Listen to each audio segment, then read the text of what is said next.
안녕하세요. 40대 중반의 남자입니다. 어렸을 때부터 저는 돌을 가지고 노는 것을 좋아했습니다. 길바닥 화단에 굴러다니는 제각각의 크기의 돌을 모아 차곡차곡 쌓고 진흙을 발라 벽을 세우는 것을 좋아했어요. 어머니 말씀으로는 돌만 가지고 있으면 시간 가는 줄 모르고 하루를 다 보냈다고 하니 어쩌면 날 때부터 직업이 정해져 버린 것인지도 모르겠습니다. 성인이 된 저는 고민할 것 없이 토목학과를 선택했습니다. 저는 건물을 올리는 일을 하나의 미학이라고 생각해요. 정확한 계산, 한치의 오차도 적용하지 않는 정교한 기술에 의해 우리는 점점 더 높은 건물을 세워 하늘에 가까워지고 있으니까요. 대학에 가서 좋아하는 공부를 마음껏 할 수 있다는 생각에 제 19살의 끝 무렵은 들뜬 나날들이었습니다. 녀석, 어렸을 때부터 돌만 만지작거리길래 커서 뭐가 되려나 했더니 그러게 말이에요. 석공이 되려나 했는데 또 가만 보면 두각에 관심이 있는 건 아니야. 그런데 토목학과라니 제 길은 제가 알아서 찾아가니 기특하지 않아요? 대학에 가서 전문적으로 배울 것이 너무 기대가 돼요. 열심히 하겠습니다. 아버지, 어머니. 그래, 사내 녀석이라 큰 걱정은 없다지만 서울서 혼자 살면 집 생각이 많이 나고 네 엄마 밥이 그리울 거다. 기숙사에서 밥은 주니? 뭘 해먹을 수는 있고? 식당이 있는데 밥은 식권으로 사서 먹어야 한대요. 방에선 그냥 간단한 것 정도 먹을 수 있고요. 서울 구경도 할 겸 엄마가 너 좋아하는 진미채 문어조림, 꽈리고추 볶음 반찬 맛있게 해서 한 번씩 올라갈게. 서울이 어디 천리 말인가요? 버스 타면 3시간도 안 걸리는데요. 방학 때마다 내려와서 지낼게요. 이렇게 기술이 발전한 지금에야 당연한 일처럼 여겨지지만 마야 문명, 이집트 피라미드 등 고대 건축물들을 보면 옛 사람들의 지혜와 집념에 경외심이 느껴지기도 한답니다. 주춧돌과 단단한 기둥, 정확한 무게중심만 잘 지키면 튼튼한 건물을 세울 수 있잖아요. 그런데 인생에서는 이런 계산, 예측, 측량 같은 게 하나도 소용이 없는 것 같더군요. 균형과 중심을 잘 잡아 세우면 모진 풍파를 견디는 게 건물인데 인생의 균형과 중심을 잡는 것은 참 어려운 것 같습니다. 내리막길, 인생의 벼랑 끝에서 단 한 사람과의 만남을 통해 다시금 무너진 장벽을 세울 용기를 얻은 제 이야기를 들어주시겠어요? 평범한 집안에서 자란 저는 하고 싶은 일을 못 찾겠다는 다른 친구들과 달리 확고하게 전공을 선택했죠. 졸업을 한 뒤 건설 현장으로 향했습니다. 신입으로 입사해 차곡차곡 경력을 쌓아 건설업계 현장 관리직으로 일을 하게 되었어요.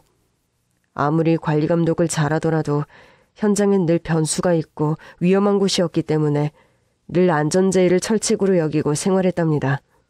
그리고 그즈음 소개를 받은 여자와 얼마간의 연애를 한 뒤 결혼을 결심하게 되었습니다.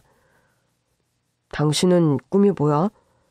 어머, 당신은 뭘 그런 걸 물어봐? 그런 질문 되게 오랜만이다. 초등학교 때 많이 물어보는 질문 아니야? 다 크고 나서 그런 질문을 받으니 새삼 쑥스럽네. 에이, 그러니까 꿈이 뭔데? 나야. 그냥 당신이랑 행복하게 사는 거지. 어렸을 때부터 내 꿈은 현모양처였거든. 요즘에 현모양처가 꿈인 여자가 어딨냐고 내 친구들이 다 비웃을 때도 난 확고하고 한결같았지. 그래서 나는 내 꿈을 위해 평생 노력했어. 자기 결혼하면 깜짝 놀랄걸? 임금님 수라상까진 안 되더라도 자기 아침은 꼬박꼬박 챙겨줄 거야. 퇴근하고 돌아오면 집이라는 게 이렇게 따뜻한 곳이구나 느낄 수 있도록 항상 깔끔하고 포근한 집으로 관리할 거야. 그러니까 자기, 나 같은 살림의 여왕 만난 거 행운이라고 생각해. 그래, 당신 정말 잘할 것 같아. 믿음이 가. 그리고 나는 아이도 많이 낳고 싶어. 요즘 많이 낳아봐야 둘? 아니지, 거의 외동으로 가는 추세라던데. 난 최소 2. 능력만 되면 4까지도 낳을 수 있어. 네? 그래. 자기가 우리 애들 하고 싶은 거 다 뒷바라지할 만큼 능력만 되면 난 많이 낳고 싶다니까. 자기 진짜 요즘 세상에 이런 여자 없다. 알지? 내가 정말 열심히 일해야겠네. 정말 요즘 세상에 드문 현모양처가 꾸민 여자. 아내는 의욕이 넘쳤고 살림에도 소질이 있는 여자였습니다. 결혼 전 약속했던 대로 아침에 출근 준비를 하면 식탁에 늘 아침밥이 차려져 있었고, 퇴근하고 오면 깔끔하게 정리된 집에서 앞치마를 하고 저녁 준비를 하던 아내가 달려와 반겨주었죠. 그리고 결혼하고 몇 달 뒤 바로 우리에게 아이도 생겼답니다. 당신 임신도 했는데 집안일 너무 무리하지 마. 초창기라 조심해야 한다고는 하는데 난 정말 가만히 있는 걸 잘 못하잖아. 그리고 이 시기 지나면 운동도 하고 자주 움직여주는 게 아기한테도 좋대. 내가 당신 많이 도와줘야 하는데 바빠서 미안해. 무슨 소리야. 바깥 일이 얼마나 힘든데. 당신이 벌어다주는 돈으로 사는 내가 당신한테 항상 감사하지. 고마워 여보. 가끔 친구들을 만나 이런저런 사는 이야기를 할 때면 다 저를 부러워하더군요. 야, 전생에 날 알고 했냐? 우리 집사람은 저녁 먹고 나면 TV 앞에서 떨어질 줄을 모른다. 거실 소파 지방령이 되려고 그러나 아야 TV 못 보다 주고 한이 된 귀신이 붙었나. 지겹다 지겨워. 야야 그냥 얌전히 TV라도 보면 그냥 지겹고 말지. 우리 집사람은 저녁 먹은 지 2시간도 안 됐는데 배고프다며 야식을 쌓아놓고 TV를 본다니까. 밤마다 우적우적 음식 씹으면서 이 배 벌리고 TV 보는 걸 보면 내가 진짜 왜 사나 싶다. 돈은 왜 벌고 저걸 왜 데리고 살고. 아유 내 팔자야. 너 솔직히 말해봐. 우리 부러워하라고 거짓말하는 거지? 뭘 이런 걸로 거짓말을 하냐. 나도 참 신기하긴 해. 자긴 가만히 있으면 좀이 쑤시다나. 한시도 가만히 그냥 누워있질 않고 항상 바지런하게 사부작거리며 이거저거 하는 게 나도 신기하더라. 근데 우리 집사람은 진짜 연애 때부터 자기 꿈은 현모양처라고 했거든. 살림이 취미고 자기는 살림의 여왕이라며 그냥 허풍 좀 떠나보다 했는데 1년 365일 주말에도 칼같이 일어나 요리하고 청소하고 하는 걸 보면 그냥 타고났나 보다 싶어. 아, 왜 있잖아.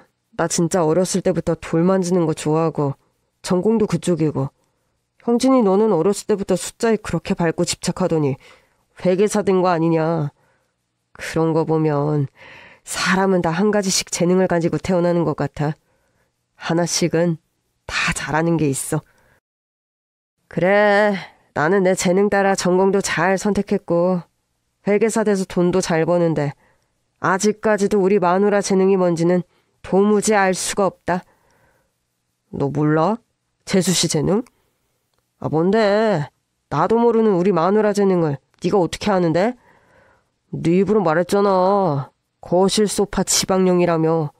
TV 보는 재능 타고나서 주야장천 재능 발휘 중인데 너 왜 그걸 몰라주냐? 재수씨 서운하겠네. 아이씨, 야, 놀리는 거냐? 그럼 너희 집 재수씨가 우리 집사람보다 한 수 위네. TV 보면서 잘 먹기도 하잖아. 멀티가 되네, 멀티. 부럽다, 야. 아우, 짠이나 해, 짠. 친구들 중 장가 최고로 잘 간 놈. 그게 바로 저였습니다. 출산 때가 다가왔고 아내는 순산을 했어요. 예쁜 딸아이였습니다. 딸이 태어나고부터는 밖에서 일을 하면서도 집 생각을 더 많이 하게 된 것 같아요. 그 뽀얗고 동그란 얼굴이며 오밀조밀한 손가락. 발가락이 아른아른거려서 집에 빨리 안 갈 수가 있어야죠. 아내는 몸을 풀고 나자 곧 육아도 익숙하게 하더군요. 아기가 새벽에 깨서 울어도 혹여나 출근하는 제가 깰까봐 조용히 일어나 아기를 달래 재우고 정말 저를 편안하게 해주는 사람이었습니다. 난 정말 복받은 놈이야. 이 생각을 하면 길을 걷다가도 그냥 피식피식 웃음이 새어나오고 미소가 지어지더군요. 아이가 2살이 되어 한창 예쁜 짓을 하며 사랑받을 그 무렵 저희 가정에 위기가 다가왔습니다. 어서와 자기. 오늘도 고생 많았어. 그런데 자기 무슨 일 있어? 표정이 왜 그래?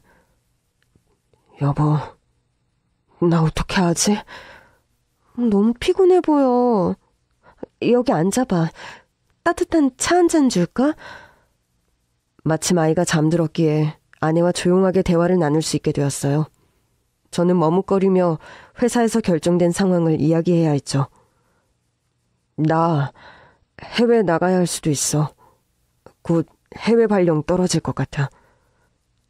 해외 발령? 어디로? 어디? 중동 쪽이지 뭐. 그쪽에 요즘 진출을 많이 하잖아. 중동이라고? 얼마나? 얼마나 있어야 하는 거야? 최소 5년이고 더 연장될 수도 있어. 당신 생각은 어때?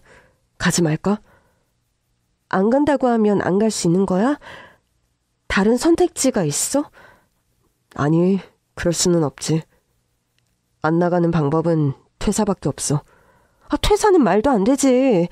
이직이나 재취업이 쉬운 것도 아닌데. 그러니까 다른 방법이 없는 것 같아. 정말 많은 생각, 고민이 들었지만 외벌이 아이까지 있는 가장인 저에게 달리 선택지가 없었습니다. 가족이 함께 가는 옵션도 가능했지만 지역이 중동이고 아이가 아직 어리다 보니 아내에게 아이를 데리고 함께 떠나자고 말하기 어렵더군요. 그렇게 6개월 정도 준비 기간을 가진 뒤 출국날이 되었습니다. 출국 3달 전부터는 너무 정신이 없더라고요. 짐도 미리 붙여야 했고 이거저거 준비할 게 한가득. 그리고 출국하는 당일 아내는 아이를 데리고 함께 공항에 배웅을 나왔어요. 여보, 너무 걱정하지 마. 5년 금방이야. 우리 서윤이 한참 예쁠 때인데 하루하루 다르게 커가는데 내가 이 모습을 못 봐서 어떡하지? 당신 혼자 이 어린애를... 어떡해. 정말 걸음이 안 떨어진다. 영상통화하면 되잖아. 카톡 메신저도 있고. 시차 차이가 있지만 자주 연락하면 되지. 그래도 월급은 많이 오르니까 내가 매달 꼬박꼬박 돈 보낼 거고 당신이랑 우리 서윤이 생활하는 데는 부족한 것 없도록 할게. 당신이 앞에 있는데도 벌써 보고 싶어. 진짜 돈 뭐 이런 거 많이 버는 게 뭐가 중요해. 하루하루 당신 못 보는 게 나한테는 너무 힘들 것 같아.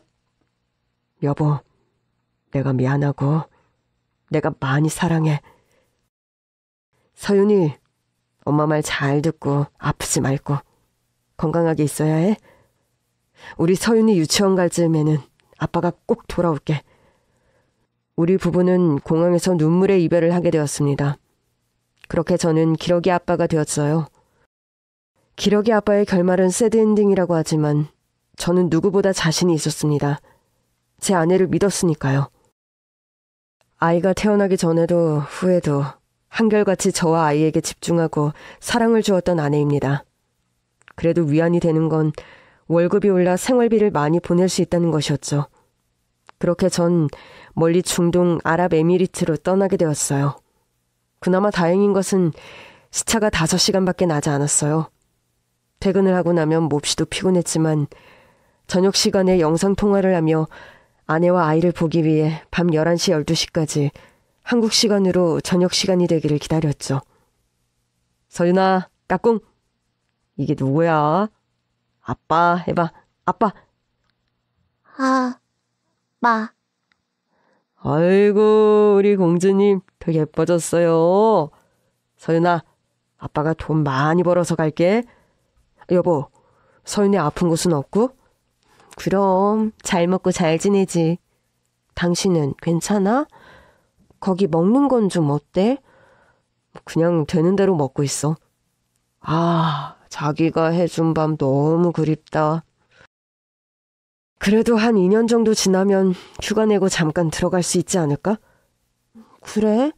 시간이 얼른 갔으면 좋겠다. 그런데 여보, 나 서윤이 어린이집 보내려고. 어린이집을? 우리 서윤이 2살인데 어린이집 보내기엔 너무 어리지 않아? 엄마 품이 중요할 때인데. 내가 육아 관련해서 공부도 많이 하잖아. 또래 아이들이랑 어울리고 하는 게 발달에도 좋다고 하고, 요즘 워킹맘도 많아져서 일찍부터 어린이집 가는 아이들도 많더라고. 그래서 알아보고 있어. 서윤이 어린이집 가고 나면 나도 오전, 점심까지 시간이 좀 나니까 뭐라도 해보려고. 뭐, 일을 하려는 거야? 생활비도 거의 2배 가까이 많이 보내주는데 당신이 일을 할 필요가 뭐가 있어? 일 말고 그냥 취미를 가는 게 좋을 것 같아서. 당신 없는 생활 너무 무료해. 나 원래 우울증에 우자랑도 거리가 먼 사람인데. 자기야, 요즘에 자기랑 전화 끊고 서윤이 재울 때 되면 그냥 나도 모르게 눈물이 주르륵 흐른다니까. 복수공방하는 것 같고 외롭고 그런 것 같아. 서윤이를 위해서, 나를 위해서, 자기를 위해서도 내가 몸도 마음도 건강해지는 게 좋을 것 같아. 그래, 생각해보니 당신 말이 맞네. 계속 집에만 있으면 그럴 것 같아.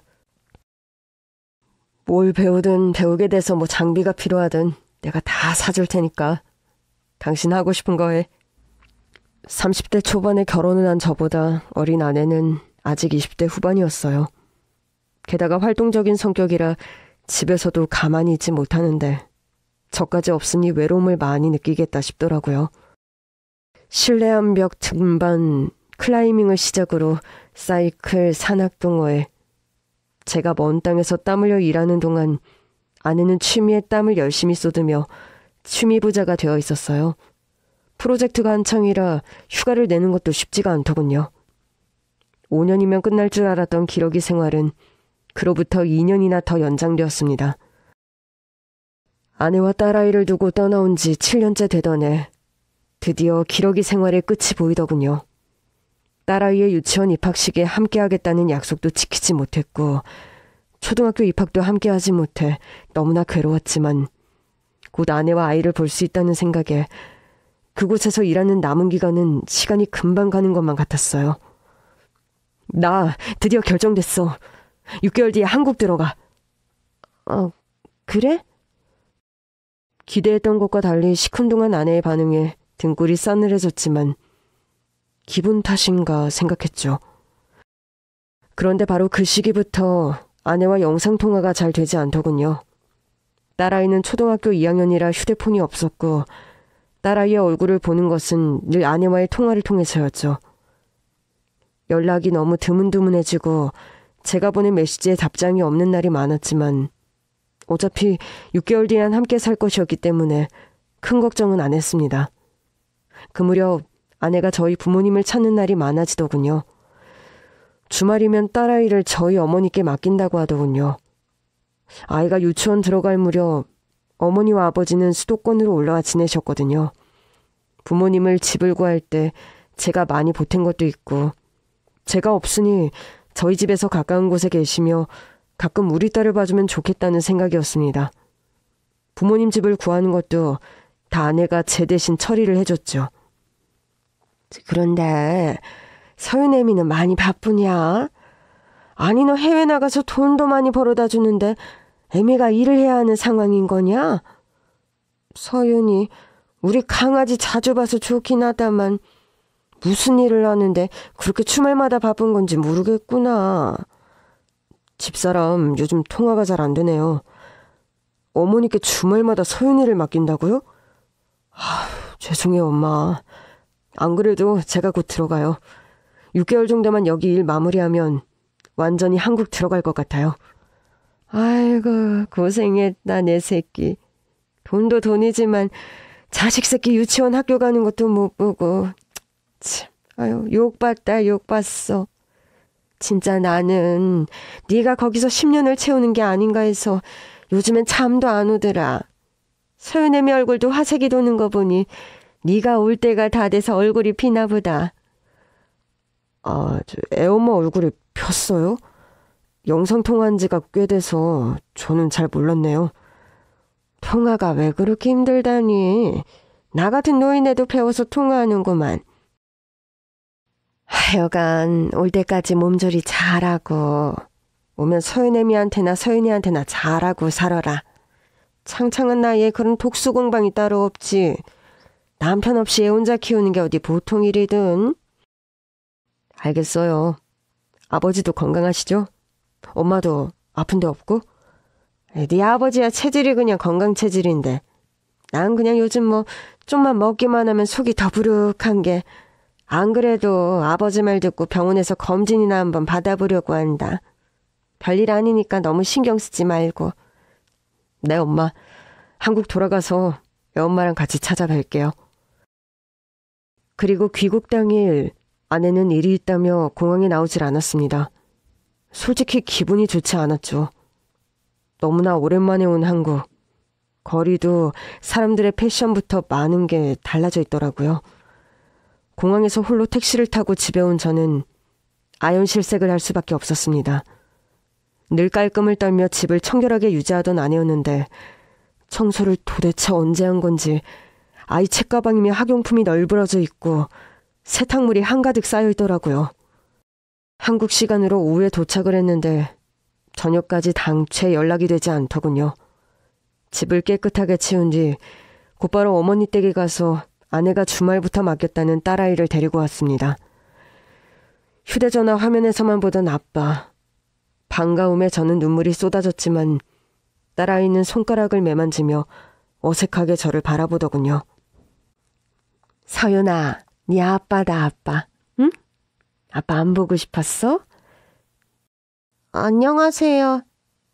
이서윤이에요. 쭈뼛거리며 저에게 선뜻 다가오지 못하는 딸을 보니 가슴이 미어졌습니다. 서윤아, 아빠야. 아빠가 일 때문에 그동안 비행기 타고 저 멀리 있었어. 근데 이제 돌아왔어. 이제 서윤이 곁에 있을 거야. 안 떠날 거야. 이거 서윤이 선물. 서윤아, 궁금하지?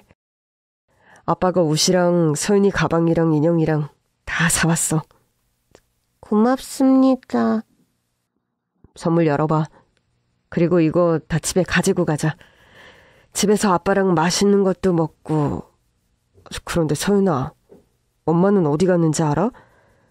엄마 산에 올라간다고 했어요. 원래 엄마 산에 가면 한참 뒤에 볼 수 있어요. 순간 딸아이 앞에서 욕을 할 뻔했습니다. 아무리 산 타는 게 좋아도 그렇지 오늘은 7년 만에 제가 집에 오는 날인데 이런 날까지 산행을 가야 했을까요?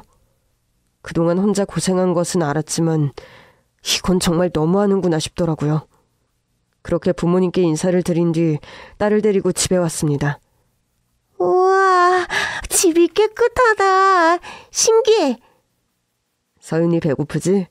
아빠가 저녁 맛있게 해줄게. 먼 곳에서 온 여독도 풀지 못하고 딸아이 밥을 챙겨 먹이고 재우는데 아내한테 연락이 왔습니다. 그것도 문자로요. 잘 도착했어?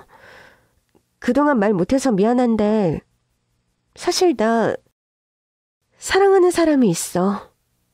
당신과는 다르게 항상 내 곁을 지켜주는 사람이야. 외롭지 않게 나를 품어주고 내 곁을 따뜻하게 채워주는 사람. 고생했어. 그동안. 우리 서로를 위해 좋게 헤어지는 걸로 하자. 믿을 수가 없더라고요. 전 정말 이게 아내가 준비한 서프라이즈, 몰래카메라 같은 게 아닐까 생각했지만 그건 헛된 바람이었습니다. 3일 뒤 딸이 학교에 가고 제가 출근을 한 사이 아내는 집에 다녀갔더군요. 짐을 싹 챙겨서 나갔습니다. 식탁에는 이혼 서류가 놓여져 있었고 딸아이는 준비되면 자기가 데리러 간다고 하더군요. 진짜 이거 정신 나간 거 아니야? 내가 순순히 네 뜻대로 해줄 것 같아? 아내에게 만나서 이야기하자고 만나야 해결을 할 수 있다고 간곡하게 말을 했고 어느 카페에서 우리는 7년 만에 재회를 하게 되었습니다. 해외 나갈 당시만 해도 7년 뒤 이런 식으로 아내를 본다는 것은 정말 상상조차 못했던 일이었어요. 이래서 다들 기러기 아빠의 결말은 불행으로 마무리된다고 하는 거였군요. 속이 뒤집어졌지만 이미 마음 떠난 사람 붙잡는 것은 의미가 없는 것 같았어요. 그런데 아내의 배신은 이게 끝이 아니었습니다. 양육권 문제를 논의하던 중 재산 확인을 해본 저는 정말 그 자리에서 심장마비가 오는 줄 알았습니다. 너 진짜 미쳤어? 내가 그동안 꼬박꼬박 보낸 월급, 내 돈 다 어디 있어? 내 돈? 진짜 이기적이네.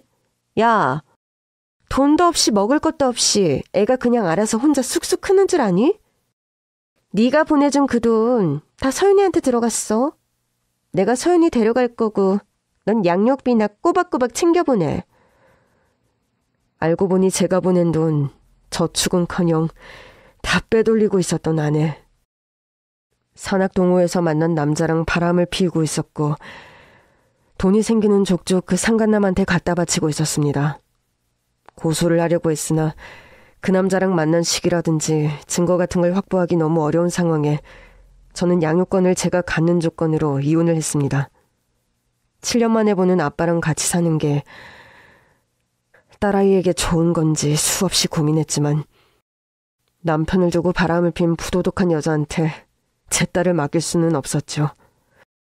부모님도 근처에 계시니 어머니가 아이를 좀 봐주신다면 아이를 혼자서도 키울 수 있을 것 같았습니다.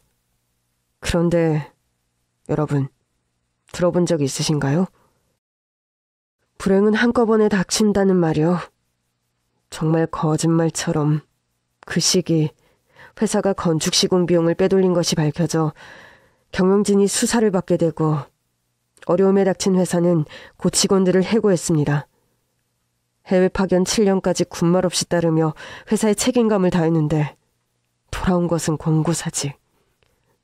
몸 바쳐온 회사의 결정에 많은 술을 퍼마시고 제가 향한 곳은 한강 다리였어요. 시커먼 물을 바라보는데 정말 그냥 뛰어내리고 싶다는 생각이 들더라고요. 그때 휴대전화가 울렸습니다. 이혼을 하며 아이에게 휴대폰을 사줬는데 아이가 전화를 한 것이었어요. 아빠, 언제 와? 서윤아, 아빠가 미안해. 아빠, 울어? 왜 울어? 집에 와, 서윤이가 기다리고 있잖아. 이제 엄마 자주 못 본다며. 아빠도 자주 못 보는 거야? 울먹이는 딸의 목소리에 저는 발걸음을 돌려 집으로 향했습니다. 평생 다니던 직장을 그만두고 나이는 40줄에 들어서고 앞으로 뭘 어떻게 해야 할지 막막하더라고요. 뭘 먹을 때마다 속이 답답하고 더부룩하다고 하시던 어머니는 암 진단을 받고 몇 개월 뒤에 돌아가셨어요. 아버지는 어머니 없이 낯선 곳에서 혼자 지낼 자신이 없다며 고향으로 다시 내려가셨죠. 제가 뭘 그렇게 잘못했을까요? 왜 나한테만 이런 일이 생길까요? 어머니를 보내드리고 한 달 동안은 그냥 넋이 나가 있었습니다. 퇴직금 받은 것으로 버티며 아이를 등하교시키는 나날들. 여느 때처럼 아이를 학교에 데려다주고 오는 길, 전봇대의 전단지가 눈에 띄었습니다. 마을버스 운전기사 모집 전단지를 손에 쥐는데 그냥 이건 내가 할 수 있겠다 싶은 마음이 들더라고요. 그렇게 저는 마을버스 기사가 되었어요. 와, 아빠 차 되게 크다. 버스가 이제 아빠 차야? 아빠 차는 아니지만 아빠가 이 차로 서윤이 학교도 지나다니고 서윤이 좋아하는 마트도 지나다니고 공원도 지나다니지? 다른 손님들을 안전하게 데려다주는 일이야. 아빠, 멋있어. 제가 살아가는 유일한 이유. 이제 제 곁에는 딸밖에 없었습니다. 전 정말 딸이 없었다면 삶에 미련이 없었을 것 같아요. 마을버스 운전일은 단조로운 일이었지만 저는 그 일이 꽤 마음에 들었습니다. 비슷한 시간대에 타는 승객들이 많다 보니 이제 누가 어디에서 내리는지 누가 언제쯤 타는지 알 것 같더라고요. 왠지 이웃처럼 느껴지고 사람들이 친근하게 느껴져 저도 따뜻하게 승객들을 맞이했습니다. 이제야 알 것 같아요. 인생이라는 것은 높은 벽, 담을 쌓아가는 과정이 아닌 그저 길을 지나가는 것뿐이라는 것을. 단단하고 견고한 벽이 인생의 풍파를 막아주지 못한다는 것을요. 그렇게 받아들이고 나니 마음이 조금은 편하더라고요. 친구 녀석들은 진심으로 저를 안타까워하며 건설일로 재기할 수 있다고 재취업을 권했지만 그 당시 그럴 마음이 별로 없었어요. 그러던 어느 날 익숙한 승객들 사이 처음 보는 할머니 한 분이 버스에 타셨습니다. 늦은 시간이었고 그날의 마지막 운행이었어요. 보따리 하나를 들고 구석자리에 앉아 멍하니 창밖만 보던 할머니였는데 버스가 종착역, 차고지에 도착을 했는데도 그냥 앉아 계시더라고요. 차고지 도착 전부터 이제 종착역이라고 종착역에서 내리실 거냐고 물었는데도 아무 말이 없던 할머니. 버스를 차고지에 세우고 할머니에게 다가갔습니다. 할머니, 여기는 종착역이에요. 오늘 운행도 다 끝났고요. 이제 차고지에 차 세우고 저는 퇴근을 해야 합니다. 댁이 어디세요? 내내 말이 없던 할머니. 가까이 다가가서 보니 그만 할머니가 울고 있는 게 아니겠어요? 당황한 저는 조심스레 할머니를 살펴보며 다시 물었습니다. 혹시 치매에 걸리셨나? 집이 어딘지 모르나 걱정이 되어 경찰에 신고를 해야 하나 싶었죠. 할머니, 어디 편찮으세요? 경찰한테 연락하면 댁에다 모셔다 드릴 수 있을 것 같은데. 제가 연락을 해볼게요. 기사 양반, 버스에서 하룻밤만 잘 수 있어요? 네? 버스에서요? 자세히 살펴보니 할머니는 치매에 걸리거나 어디가 아픈 사람처럼 보이지는 않았어요. 고고한 기운이 느껴지는 게 뭔가 이렇게 거리를 떠돌 사람이 아니라는 생각이었죠. 그런데 할머니는 계속 버스에서 하루만 재워달라고 간청을 하더라고요. 잠시 고민하던 저는 조심스럽게 할머니에게 제안을 했습니다. 할머니, 여기서 주무시는 건 안 되고요. 여기 근처가 저희 집인데 제가 어린 딸, 초등학생 딸이랑 같이 살거든요. 저희 집에서 하루 쉬다 가시겠어요? 요즘 같은 세상, 생전 처음 보는 낯선 이를 집에 들이는 것이 쉬운 일은 아니었지만 무슨 사연인지 울고 있는 할머니를 보는데 얼마 전 돌아가신 저희 엄마 생각이 나더라고요. 그래서 결심을 한 거였어요. 할머니를 모시고 저희 집으로 갔습니다. 그리고 돌이켜보니 그날 버스에서 할머니를 만나지 않았더라면 어떻게 되었을까요? 버스에서 할머니를 만난 것이 제 인생의 큰 반환점이었습니다. 서윤아, 인사해. 버스에서 만난 할머니이신데 오늘은 우리 집에 손님으로 오셨어. 우리 집에서 하루 자고 가실 거야. 안녕하세요. 이서윤이에요. 안녕, 아가. 아유, 눈이 참 동그랗고 예쁘구나.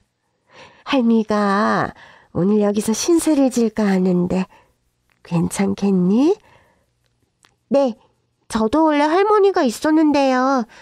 저희 할머니는 멀리 하늘나라로 여행을 떠나셨어요. 그렇구나. 할머니는 뭔가 지그시 생각에 잠긴 듯 싶었죠. 저녁밥을 차려 할머니 딸아이와 함께 먹었습니다. 그런데 할머니는 밥을 잘 드시지 않고 계속 저희 딸아이를 보는 거였어요. 조금 민망하게 느껴질 만큼 딸아이를 보는 시선이 신경 쓰이더군요. 혹시 손주분이 있으세요? 할머니는 갑자기 일어나 딸아이가 잠든 방으로 향했죠. 깜짝 놀라 뒤따라갔는데 할머니는 아이의 손목을 살짝 붙잡고 목 주변을 살펴보더라고요. 그리고 입가에 조용히 하라는 듯 검지를 살짝 대고 거실로 나가자고 손짓을 했죠. 어리둥절하여 저는 할머니를 따라 거실로 향했습니다. 딸 이름이 서윤이랬죠? 네. 병원에 간 적이 있나요? 건강검진 자세히 받아본 적이 있는지. 왜 그러시죠? 사실 제가 기러기 아빠였거든요. 계속 딸이랑 멀리 떨어져 지내다가 같이 산 지가 얼마 안 되어서요. 그런데 애엄마한테 애가 아프다는 이야기를 들은 적은 없고 뭐 건강합니다. 그렇지가 않아요. 네? 그게 무슨 말씀이세요? 할머니는 고민하듯 잠시 머뭇거리다 저에게 이야기를 하더군요. 사실 내가 한의사예요. 혹시 알아요? 종로의 육지원 한의원. 육지원 한의원? 한국을 떠나 있어서 잘 모를 수도 있겠군요. 내가 한의학에 몸담은 지가 40년이 넘었어요. 환자의 얼굴, 기색, 자세만 보고도 병을 아는데 진맥을 해보면 더 확실하게 알 수 있지. 서윤이가 지금 건강해 보이는데 내 생각에는 큰 병원에 가서 정밀 검사를 받아보는 게 좋겠어요. 병이요? 우리 서윤이가 어디가 안 좋은가요? 목 쪽에 멍울 같은 게 잡히는데 지금 눈으로 보이지는 않아도 종양이 있을 가능성이 있어요. 이게 커져서 육안으로 보일 때 정도가 되면 치료가 힘들 수도 있거든. 아직 초기 같으니 얼른 병원에 가서 검사받고 수술을 해야 하면 그렇게 해야지. 할머니 말을 듣고 잠든 딸아이의 목 주변을 살피는데 그동안은 몰랐던 웬 멍울이 있는 것 같은 느낌이 들더라고요. 할머니 잠자리를 봐주고 방을 나왔습니다. 딸아이가 아프다는 말에 잠이 오질 않더군요. 새벽에 목이 타서 물을 마시러 나왔는데 할머니가 계신 방에서 또 울음소리가 들리는 것 아니겠어요? 누가 들을세라 숨죽여 흐느끼는 소리였죠. 저도 할머니가 유명한 명의 한의사가 맞다면 지금 무슨 연유로 우리 집에서 이렇게 있는 건지가 갑자기 궁금해지더군요. 조심스레 방문을 노크했고 할머니와 저는 그날 밤 거의 밤을 새워 이야기를 나눴습니다. 제 인생도 참 기구하다는 생각이었는데 기구한 것은 할머니도 만만치가 않더라고요. 세상에 믿을 건 가족밖에 없다는데 어떻게 가족이라는 게 내 뱃속에서 나온 자식이 원수가 될 수 있는지 그냥 인생을 다 헛산 것 같더라니까. 내 속이 답답하고 헛헛해서 그냥 정처 없이 아무 버스나 타고 이 동네 저 동네를 떠돌다 보니 어느새 기사 양반 버스에 있더라고. 할머니가 말한 대로 검색해보니 할머니는 정말 소문난 명의 한의사가 맞더라고요. 명의로 소문이 나고 할머니가 운영하던 한의원이 유명해져서 너무 잘 되었다고 합니다. 그런데 문제는 욕심이 많은 할머니의 며느리였죠. 한의사였던 할머니에 비해 아들은 공부를 그리 잘하지 못해 그냥 한의원 운영이나 돕던 처지였는데 결혼을 한의대를 나온 여자랑 했더군요. 한의사인 며느리도 곧 할머니의 한의원에서 함께 일을 하게 되었답니다. 침도 잘 놓지만 한의원에서 조제한 한약이라든지 유행하기 시작한 다이어트 한약으로 한의원이 더 잘 되었다고 해요. 그런데 사람 욕심이 참 끝이 없죠. 한의사인 며느리가 할머니 아들을 꼬셔 할머니가 한의원을 며느리한테 물려주지 않을 것 같다고 경영권을 아들이 가져야 한다며 지속적으로 할머니와 아들 사이를 이간질을 했다고 하더군요. 그냥 때가 되면 다 물려줄 거였는데 그걸 못 참아서 이 늙은이한테 전륜을 저버리고 못된 수를 써서 나를 내쫓았지 뭐요. 할머니의 아들 부부는 결혼을 하고 쭉 할머니 집에서 살았다고 합니다. 이 부부가 꾸민 일이란 정말 악한 술수였어요. 고객들을 가장한 대행 알바들을 심어 한의원에서 할머니에게 진료를 받게 한 뒤 할머니가 침을 잘못 놓았다는 둥, 할머니가 조제한 한약을 먹고 아프다는 둥 지속적으로 할머니에게 항의를 하게 시켰다는군요. 고객들의 항의가 계속되자 할머니는 침을 놓는 것도 두려워졌고 한약 약재를 수시로 점검하며 거의 노이로제에 시달릴 정도가 되었답니다. 그때를 놓치지 않고 며느리는 할머니에게 이렇게 말했다죠. 어머님, 이제 그만하셔야죠. 무슨 말을 하는 거니? 이렇게 불만 폭주가 계속되면 한의원문을 닫는 게 낫겠어요. 문 닫는 걸 원하세요? 아님 그냥 물러나시는 건 어떨까요? 저도 한의사잖아요, 어머님. 요즘 한의원은 나이 드신 분들만 찾는 것도 아니고 젊은 제가 트렌드를 잘 아니까 어머님이 추락시켜놓은 한의원 명성 제가 다시 살려볼게요. 며느리라는 사람이 정말 그렇게 말했다고요? 그렇다니까. 참, 사람이 제일 무섭지. 내가 40년째 한의원을 하면서도 내가 놓은 침 맞고 병이 싹 나았다는 소리만 들었지. 병이 심해졌다는 이야기는 들은 적이 없었는데 그게 너무 충격적이더라고. 이러다 내가 내 명예 못 살겠다 싶어서 그래, 나 없이 니들끼리 해봐라 하고 이참에 휴식기를 좀 가져야겠다 생각했지. 그런데 집은 왜 나오신 거예요? 동네 공원 한 바퀴 돌고 산책을 하고 오는데 글쎄, 아들이 나보고 집을 얻어줄 테니 따로 나가 살라고 하더라고. 며느리가 나랑 있는 게 불편해서 못 살겠다고 해. 다른 사람도 아니고 내 아들이 그렇게 나한테 냉정할 수가 있다니. 바깥 양반 일찍 돌아가시고 혼자 침 넣고 약 지어가며 뭐 하나 부족한 것 없이 키웠거든.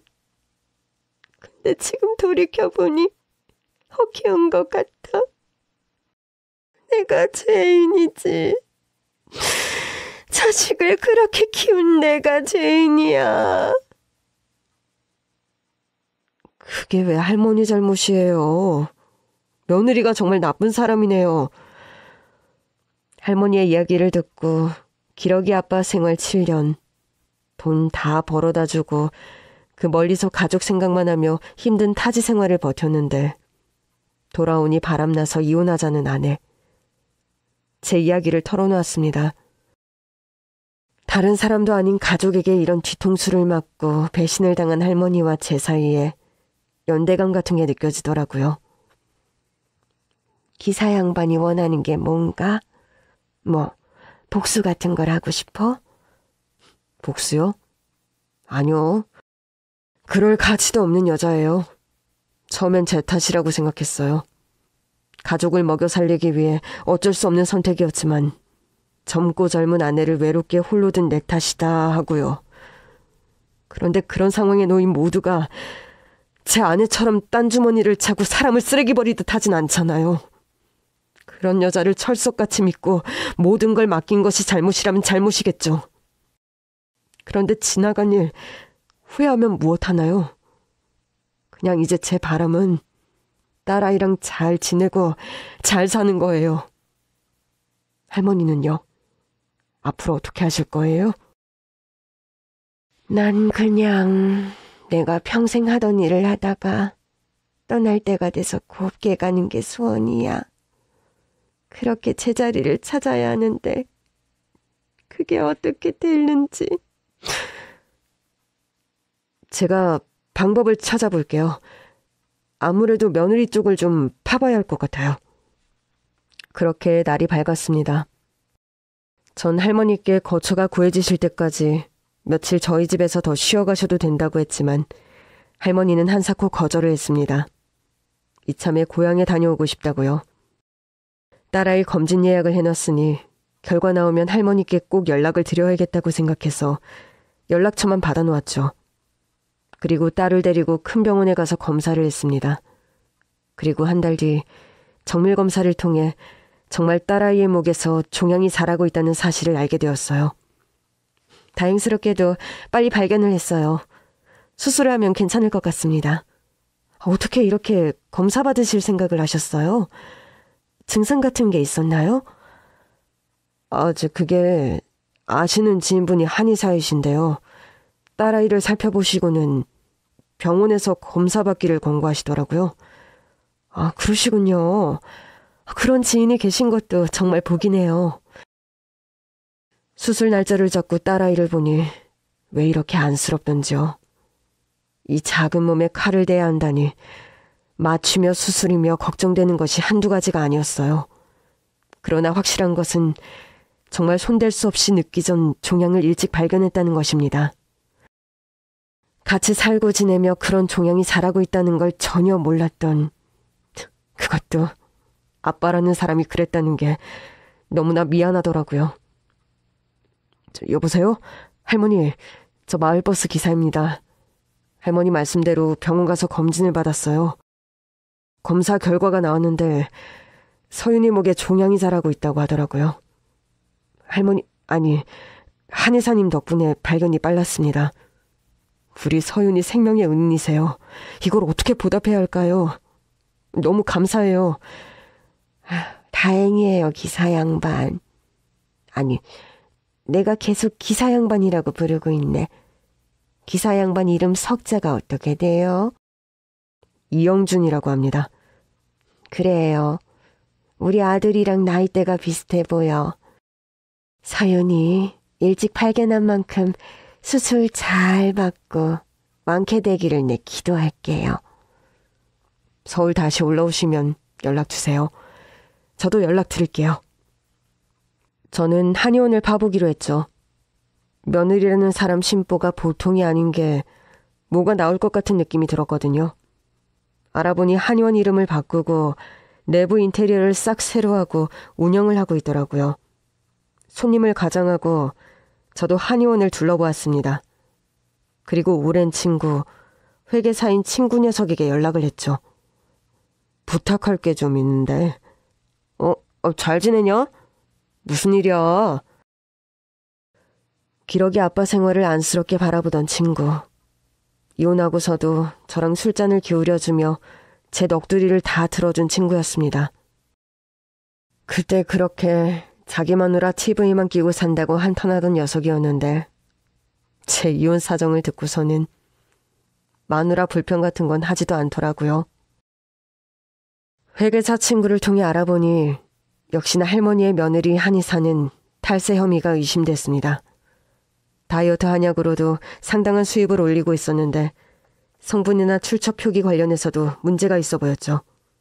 모든 증거를 모으고 명의이신 육지연 한의사 할머니께 연락을 드렸어요. 그간 어떻게 지냈나요? 버스 운전 열심히 하고 아이돌 보며 지냈어요. 일 쉬는 날에 틈틈이 바쁘게 조사를 한 것도 있네요.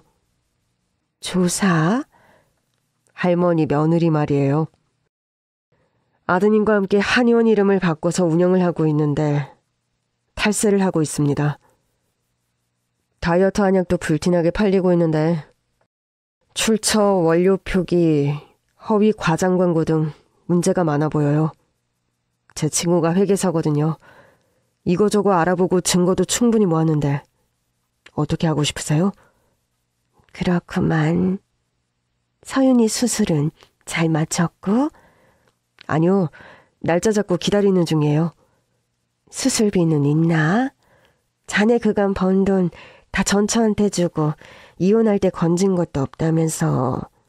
대출이면 나가는 돈이 한두 푼이 아닐 텐데. 어떻게든 마련해 봐야죠. 빚을 져서라도요. 할머니는 결심을 했어요. 제가 모은 증거를 넘겨드렸고 곧 변호사를 선임해 며느리와 아들을 상대로 고소를 진행했죠. 탈세는 범죄니까 신고도 당연히 했고요. 그 상황이 되고서야 그 악독한 며느리는 할머니에게 싹싹 빌며 고소를 취하해달라고 간청을 하더라고요. 며느리도 딸같이 생각하셨다는 할머니. 아들은 모든 걸 계획하고 실행한 것은 다 자기 부인이라면서 자신은 한의원 운영에 대해 하나도 아는 게 없다고 발뺌을 하더군요. 대행 알바를 시켜 할머니에게 항의를 하게 한 것도 협박을 한 것도 다 한의원을 차지하고 싶어한 며느리 욕심이라고요. 하지만 모든 것에는 때가 있는 법이죠. 아무 일 없었듯 용서를 하기에 할머니가 입은 마음의 상처는 너무나 크고 깊었습니다. 모든 것이 제자리로 돌아가고 있는 것 같아. 다 기사 양반, 아니, 우리 이영준 씨 덕분이지. 별 말씀을요.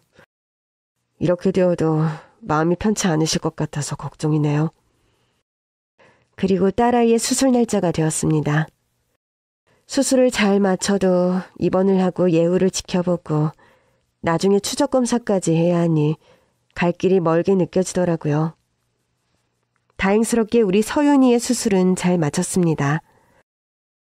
입원한 아이를 돌보며 병원비를 내야 해서 원무과로 향하고 있는데 할머니에게 전화가 왔어요. 서윤이 수술은 잘 마쳤어요? 네, 한의사님 덕분에 잘 마쳤습니다. 이건 서윤이가 내 소녀 같아서, 그리고 이영준 씨가 내 은인이기도 하니까 그냥 성이라고 생각해줬으면 좋겠어요. 네? 무슨 말씀이세요? 한의사 할머니의 말씀인즉 우리 딸 서윤이의 수술비를 할머니께서 부담하고 싶다는 것이었습니다. 기존에 며느리가 운영하던 한의원은 폐업하고 할머니는 다른 지역에 한의원을 다시 하고 있는 상황이었죠. 다시 한의원을 열게 된 할머니는 정말 제가 은인이라고 꼭 보답을 하고 싶다고 하더군요. 저는 한사코 거절했지만 할머니의 뜻은 완고하셨어요. 어머님께서 돌아가셨다고 했죠? 네. 어머님께서 손녀 치료에 보태는 거다 생각하고 뜻을 따라주면 좋겠어요. 그 순간 돌아가신 엄마 생각도 나고 어머니를 잃고 다른 의미로 아들을 잃은 할머니, 동병상련의 마음이 들더군요. 그렇게 한의사 할머니는 저희 딸의 수술비를 부담해주고 보상을 해줬답니다. 그리고 우리의 인연은 거기서 끝나지 않았어요. 서윤이 건강이 회복될 무렵 저는 서윤이와 함께 종종 한의원의 할머니를 찾아갔습니다. 그렇게 인연이 계속 이어지더라고요. 이영준 씨, 버스 기사 일을 계속 하고 싶은가? 네. 생각해보면 한의사님을 처음 만난 것도 제가 운전하는 버스였네요. 인연이라는 게 뭔지. 버스 운전기사라도 100점인데 천성이 참 선한 사람인지라 무슨 일이든 믿고 맡길 수가 있을 것 같아. 한의원이 바빠져서 사람이 필요하기는 한데 마음 편할 때 생각 있으면 언제든 말해요. 말씀만으로도 감사해요. 인생의 내리막길에서 만난 귀한 인연. 제 삶의 전부인 딸아이를 살려준 은인. 그리고 보답까지. 할머니를 만난 것은 제 인생 초대박 행운. 돈으로도 살 수 없는 귀한 인연이 되었답니다. 청취자 여러분의 인생에서도 귀한 인연들이 맺어지길 바라며 이야기를 마치겠습니다. 감사합니다.